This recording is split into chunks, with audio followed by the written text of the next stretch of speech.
Welcome back to my YouTube channel isles with MK। I hope guys आप लोग बहुत अच्छे होंगे। सो गाइस आज मैं आप लोगों के साथ राइटिंग टास्क 2 वीडियो शेयर करने वाली हूँ। आई होप आपको अच्छे से समझ में आएगा। सो अगर आप लोग मेरी ऑनलाइन क्लासेस में इंटरेस्टेड हो तो इस गिवन नंबर के ऊपर टेक्स्ट करके क्लासेस को ज्वाइन कर सकते हो। सिंगल मॉड्यूल को भी ज्वाइन कर सकते हो। सो ये वाला था टास्क 2 जो कि फाइनल एग्ज़ाम में आया था। सो क्वेश्चन क्या बोल रहा है, it is impossible to help all people in the world, so government should focus on people in their own countries. So question क्या बोल रहा है कि पूरे वर्ल्ड के लोगों की हेल्प करना इम्पॉसिबल है। सो इसी वजह से गवर्नमेंट को क्या करना चाहिए, खुद की कंट्री के लोगों के ऊपर फोकस करना चाहिए। To what extent do you agree और डिसअग्री, आप इससे किस हद तक अग्री हो या फिर डिसअग्री हो। फिर से क्वेश्चन बता रही हूँ कि हम लोग वर्ल्ड के सभी लोगों की हेल्प नहीं कर सकते, इसी वजह से जो गवर्नमेंट्स हैं उनको अपनी अपनी कंट्रीज़ के लोगों की हेल्प करनी चाहिए। What extent do you agree और डिसअग्री, आप इससे किस हद तक अग्री कर रहे हो या फिर डिसअग्री कर रहे हो। मीन्स अगर आप मानते हो कि हाँ हर एक कंट्री को अपने लोगों की ही केयर करनी चाहिए, दूसरों की नहीं करनी चाहिए, तो आप लोग अग्री साइड हो। अगर आप मानते हो कि नहीं हमें और लोगों की भी हेल्प करनी चाहिए और कंट्रीज़ की भी हेल्प करनी चाहिए, तो आप लोग डिसअग्री साइड हो। ठीक है, अब आपके ऊपर डिपेंड है, आप अग्री साइड भी जा सकते हो, डिसअग्री साइड भी जा सकते हो। जिसके आइडियाज़ आपके पास ज़्यादा है आपने उसी साइड को चूज़ करना है। सबसे पहले हमने बनानी है इंट्रो। ठीक है, इंट्रो में क्या होता है, रीफ्रेज एंड थीसिस लाइन। अगर ये दोनों चीज़ें हैं, ठीक है, तो आपकी इंट्रो कंप्लीट होगी। उसके बाद हमने बनाना है BP1। BP1 में टास्क स्टेटमेंट, एक्सप्लेन, रिज़ल्ट। उसके बाद बनेगा BP2 task statement, explain, example, result. BP3 task statement, explain, example और रिज़ल्ट। कंक्लूज़न में क्या करना है, ऑल्दो के बाद BP1 कॉमा के बाद BP2 और BP3 के पॉइंट्स आपने एक्सप्लेन करने हैं। अब ये सारी चीज़ें मैं आपको बताती हूँ। देखो सबसे पहले क्या है, अभी इंट्रो में अगर आपने रीफ्रेज और थीसिस लाइन को ऐड किया है तभी आपकी इंट्रो कंप्लीट होगी। ठीक है, अगर आपने एक भी चीज़ बीच में मिस किया तो डेफिनेटली आपके बैंड स्कोर भी डिक्रीज़ होंगे। अब इसमें हमारे बनते हैं 3 BP, जो एक्सटेंट वाला होता है उसमें हमारे 3 BP बनते हैं। ठीक है, मैं आपको क्लैरिफाई करती हूँ भी कौन से BP में क्या बात आपने मेंशन करनी है। ठीक है, ये बात तो हमें श्योर है कि हमने क्या करना है, कितने BPs होंगे, 3 होंगे। अगर आपने थीसिस में अग्री को मेंशन किया है तो BP1 आपका बनेगा डिसअग्री का। मींस ऑलवेज ऑपोजिट बात हमने करनी होती है किसमें, BP1 में। ठीक है, अगर थीसिस में अग्री हो तो BP1 आपका डिसअग्री का बनेगा। जो बात आपने थीसिस में मेंशन की है वो BP2 में और BP3 में मेंशन करनी है आपने। ठीक है, जैसे मैंने थीसिस में अग्री किया है तो अग्री की बात मैंने BP2 और BP3 में मेंशन करनी है, और जो मेरा BP1 होगा वो इससे ऑपोजिट होगा।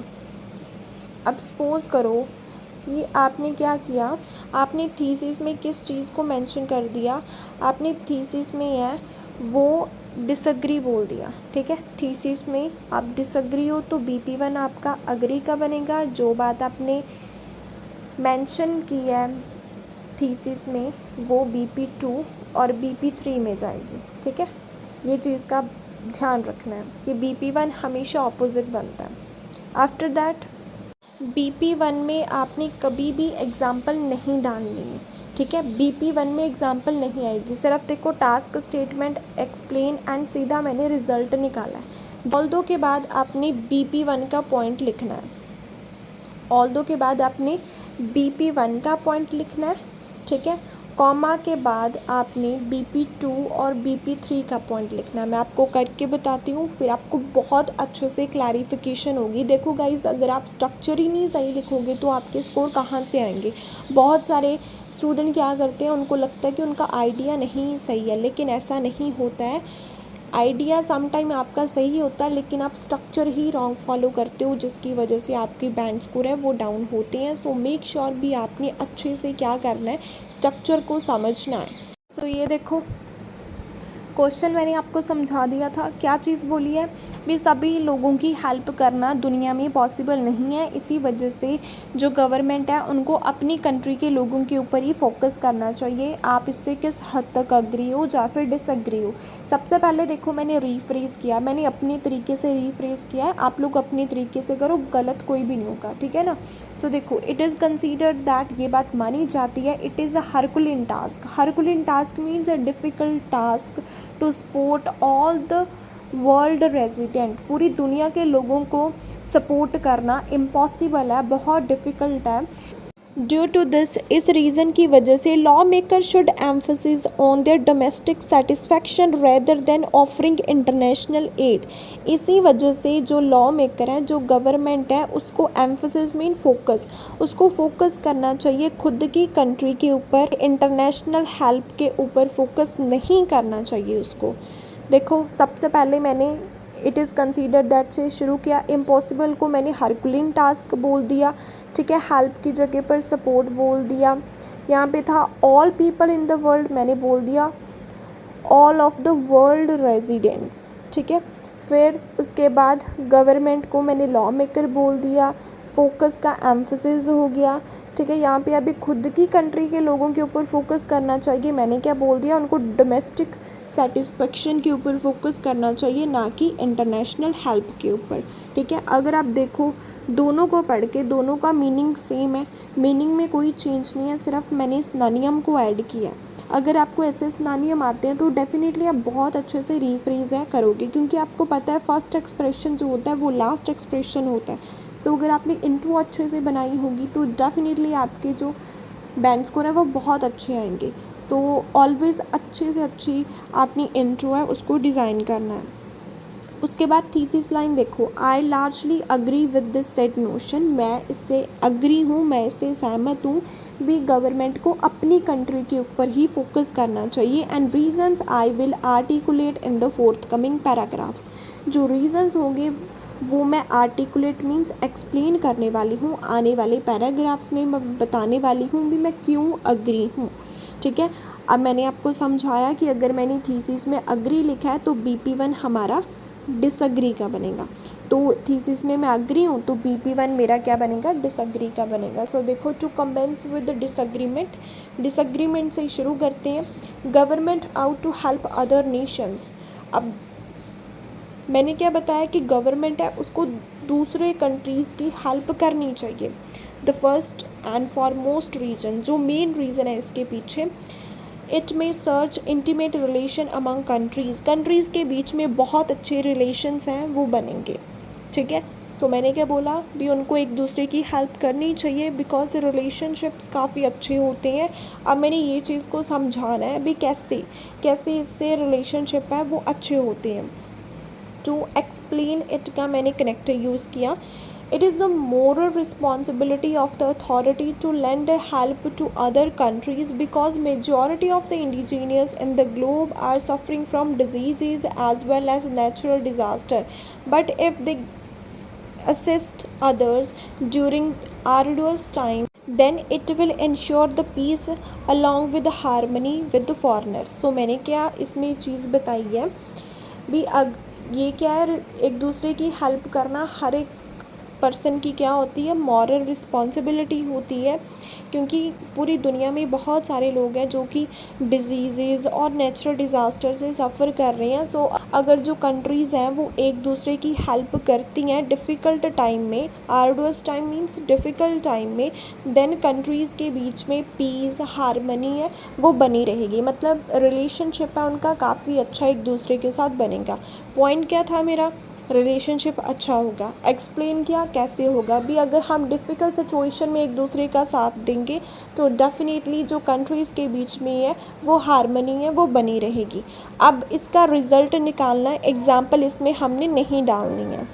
रिज़ल्ट में देखो क्या चीज़ बताई है, thus it is the best way to ameliorate relationships with other.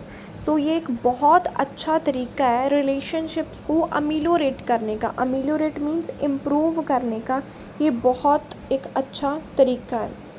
अब जो बात हमने थीसिस में लिखी है वो BP2 और BP3 में हमने मेंशन करनी है। तो थीसिस में हम अग्री थे तो BP2 में भी अग्री और BP3 में भी हमने अग्रीमेंट को ही डिफ़ाइन करना।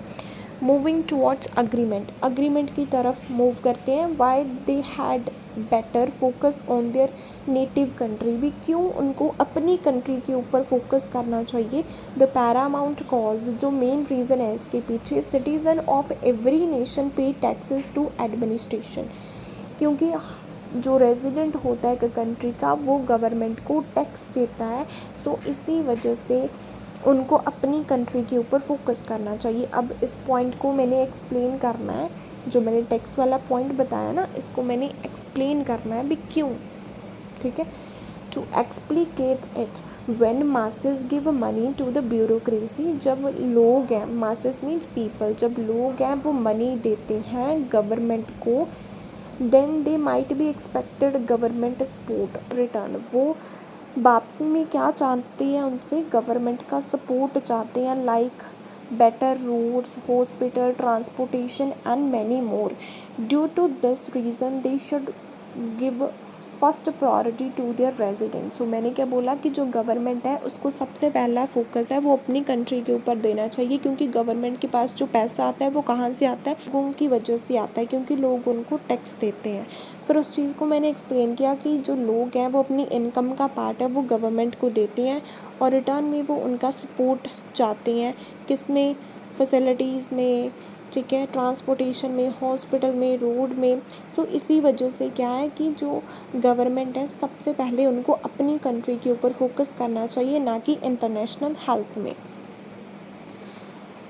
For example it was a headline in the newspaper, headline आई थी न्यूज़पेपर में, फाउंड दैट, क्या चीज़ बताई है, regime need to give various amenities to their people as they pay a part of their income to them. So government है उसको अपनी कंट्री के लोगों को facilities, amenities means facilities provide करनी चाहिए, क्योंकि जो लोग हैं उस कंट्री के वो अपनी इनकम का पार्ट गवर्नमेंट को देते हैं, ठीक है। सो इसी वजह से उनको जो मेन फोकस है वो अपनी कंट्री के ऊपर करना चाहिए। Therefore it is quite clear that, ये बात क्लियर होती है, it would be a great idea to improve their own country first. So ये एक बहुत ही अच्छा तरीका होगा अपनी कंट्री को इम्प्रूव करने का, ठीक है। सो मेरा पॉइंट क्या था कि उनको अपनी कंट्री के ऊपर फोकस करना चाहिए क्योंकि वो टैक्स देते हैं। फिर उस चीज़ को मैंने एक्सप्लेन किया, ठीक है। फिर उसी के साथ रिलेटेड ही मैंने एग्जांपल दी है, देन उसी का ही मैंने रिज़ल्ट निकाला भी, उनको अपनी कंट्री को सबसे पहले ट्रीट करना चाहिए। अब BP3 में देखते हैं कि और रीज़न मैंने कौन सा मेंशन किया है। फर्दर स्ट्रेंथनिंग द व्यूज़, अपने व्यूज़ को आगे एक्सप्लेन करते हैं। There are multifarious, multifarious means बहुत सारे रीज़न है। द प्रोमिनेंट वन, जो मेन रीज़न है, it is infeasible to eradicate other nation trouble due to different rules, environment and so on. मैंने क्या बोला कि इनफिजिबल, बहुत डिफ़िकल्ट है रिमूव करना दूसरे नेशंस की प्रॉब्लम को, क्योंकि उनके अपने रूल्स होते हैं, अपने इन्वायरमेंट होता है, उनका सब कुछ डिफरेंट होता है, ठीक है। क्या चीज़ बताई मैंने कि उनको खुद की कंट्री के ऊपर फोकस करना चाहिए, क्योंकि जो फॉरेन नेशंस होते हैं उनके अपने रूल्स एंड रेगुलेशंस होते हैं, अपनी प्रॉब्लम्स होती हैं। सो इसी वजह से उनको अपनी कंट्री के ऊपर फोकस करना चाहिए। In other words, policymakers have no information about other kingdoms atmosphere as well as handle. जो गवर्नमेंट होती है उनको दूसरी कंट्रीज़ की प्रॉब्लम्स और इन्वायरमेंट के बारे में कोई नॉलेज नहीं होती है, वजह से government should put their attention towards their own population. इसी वजह से क्या है, उनको अपनी कंट्री के लोगों के ऊपर फोकस देना चाहिए, because they are familiar whether with automobiles, environment और social concern by which they can mitigate these hindrances easily. क्योंकि उनको अपनी कंट्रीज़ की ट्रांसपोर्टेशन, एनवायरनमेंट, सोशल कंसर्न, क्या क्या प्रॉब्लम्स चल रही हैं वो सभी के बारे में नॉलेज होती है, और उन प्रॉब्लम्स को वो इजीली क्या मिटिगेट कर सकती हैं, सॉल्व कर सकते हैं। पॉइंट क्या था मेरा कि हम दूसरी कंट्री की हेल्प नहीं कर सकते क्योंकि उनका सब कुछ डिफरेंट होता है। उस चीज़ को मैंने आगे एक्सप्लेन किया है। जो गवर्नमेंट है उनके पास नॉलेज नहीं होती है पूरे ग्लोब के बारे में कि कौन सी कंट्री में क्या प्रॉब्लम चल रही है, कैसा इन्वायरमेंट है, कौन सी इश्यूज़ हैं वो चल रही हैं।